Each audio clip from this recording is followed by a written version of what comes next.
Ketika saya membaca sabda Tuhan ini, kemudian pertanyaan dalam hati saya, apakah kita bisa menjadi kudus di zaman sekarang? Pertanyaan itu menjadi refleksi dalam hati kita masing-masing. Apakah saya bisa menjadi kudus di zaman sekarang? Saya mengajak kita semua, Tuhan, sabda Tuhan. Mengapa sabda bahagia bukan ditujukan kepada mereka yang punya segala, tetapi kepada yang kita dengar orang miskin, orang yang berduka cita. Tetapi apakah orang yang punya segalanya tidak termasuk di dalam? Mereka juga ada. Ada beberapa hal yang perlu kita refleksikan bersama. Pertama, berbahagialah orang miskin di hadapan Allah, karena mereka lah akan berkerajaan di surga. Kita diajak dan diajarkan bukan untuk menjadi miskin, tetapi kita diajarkan untuk tidak melekat dengan segala yang kita miliki, melainkan mempunyai hati yang selalu berbagi kepada mereka yang membutuhkan. Orang yang miskin selalu punya hati untuk berbagi. Berbahagialah mereka yang berduka cita, karena mereka akan dihibur. Kebahagiaan dan penderitaan itu selalu bergandengan, seperti pasangan suami istri.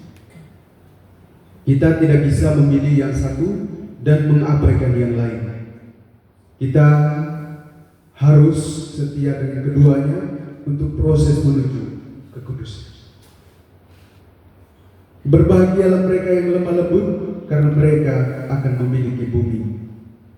Seringkali kita dikatakan tidak bisa berargumen ketika ada permusuhan atau menghadapi masalah-masalah keyakinan di tengah sesat. Orang yang lemah lembut tahu bahwa kelebihannya adalah bukan memegahkan diri, merasa lebih baik dari yang lain, dan tidak bisa berargumen, melainkan kepada ketenangan jiwa.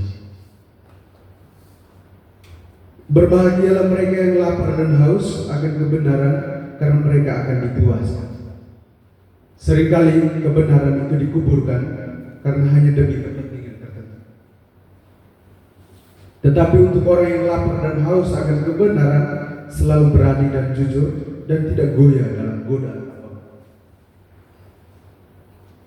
Berbahagialah orang yang murah hati, karena ia akan memperoleh kemurahan. Kita diajak untuk selalu bermurah hati, bukan hanya bisa berbagi, melainkan lebih daripada itu, yaitu mudah mengampuni. Berbahagialah mereka yang suci hatinya, karena mereka akan melihat Allah. Kita diajak untuk menjaga hati agar tidak dinodai dengan hal-hal dunia, karena pemazmur pernah berkata bahwa yang boleh tinggal di rumah Tuhan hanya mereka yang suci dan murni hati. Kita dengar mazmur. Berbahagialah mereka yang selalu membawa damai, karena mereka akan disebut anak-anak Allah. Kita mesti akui bahwa dunia sekarang itu tidak baik amat dan juga kurang damai. Banyak persoalan dan peristiwa-peristiwa buruk yang bermunculan. Kita diajak untuk selalu mengatakan yang benar, karena kedamaian lahir dari hati yang damai. Berbahagialah orang yang dianiaya oleh sebab kebenaran, karena mereka lah empuk kerajaan surga. Tidak jarang para pengikut Yesus ditolak ketika melakukan doa atau kegiatan rohani lainnya. Kita diajak untuk tidak goyah.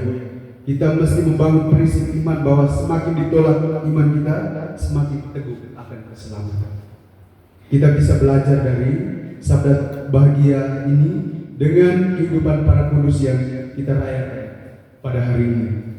Karena iman, karena kesetiaan, mereka telah mengalami kesulitan dan juga penderitaan sebagai pemurnian untuk peroleh keselamatan.